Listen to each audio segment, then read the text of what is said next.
Pour vous aussi, 1984 résonne un peu trop avec notre monde actuel. Mais comment Orwell a-t-il fait pour être si visionnaire? En fait, on réduit à tort son inspiration au seul régime totalitaire de son époque.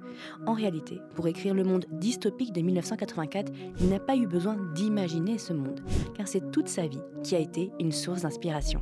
Orwell, Eric Blair de son vrai nom, est largement influencé par des situations qu'il a lui-même vécues et qu'il veut dénoncer. Au début des années 20, il s'engage comme fonctionnaire de police dans l'administration coloniale en Birmanie.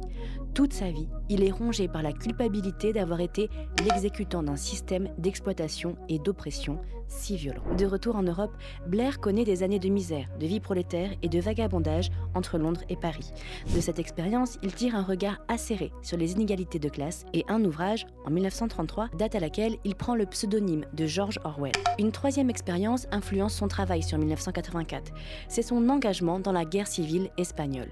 Parti en tant que journaliste, il devient rapidement combattant républicain. Celui qui se définit lui-même comme anarchiste conservateur décide à partir de là que tous ses écrits œuvreront à lutter contre le totalitarisme. Orwell, notamment dans son fameux texte Pourquoi j'écris de 1946, dit que tout son travail était de transformer l'écriture politique en art. C'est-à-dire que Orwell était, au bon sens du terme, un militant. Il voulait convaincre. Pour convaincre, George Orwell s'appuie sur une de ses lectures, un roman de science-fiction méconnu, Nous autres, qui dénonce dès 1920 les dérives du régime totalitaire soviétique et dont il reprend largement l'intrigue. Mais là où Zamyatin imagine une société qui se veut parfaite selon des concepts mathématiques, la force du roman d'Orwell réside dans le pouvoir des mots. Dans 1984, il dépeint une société de surveillance où le parti contrôle chaque aspect de la vie des citoyens, notamment grâce à la novlangue. Je vais vous dire, Winston, nous allons rendre le délit de pensée littéralement impossible. Vous savez pourquoi? Non. Parce qu'il n'existera plus de mots pour l'exprimer. Je comprends. Vous comprenez? Bon. Le langage sera nettoyé de toutes ses scories.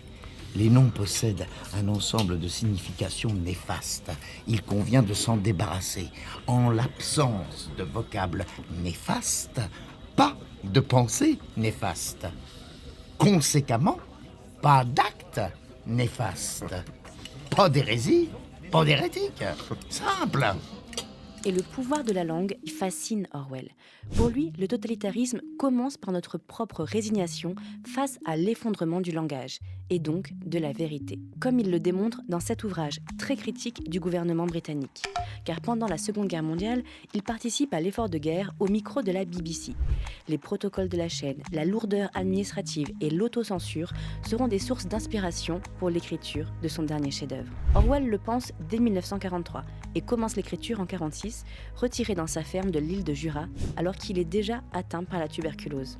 Ce n'est pas le futur qu'il imagine, mais plutôt une description de son présent. Orwell avait écrit à la parution de son livre que son intention était de montrer, en les parodiant, les conséquences intellectuelles du totalitarisme, précisant, je cite, que la morale à tirer de cette situation dangereuse et cauchemardesque était simple, faites en sorte que cela ne se produise pas. Cela dépend de vous. Pour écouter 1984, vous pouvez consulter cette fiction et une de ses émissions si vous voulez en savoir plus sur le travail de George Orwell.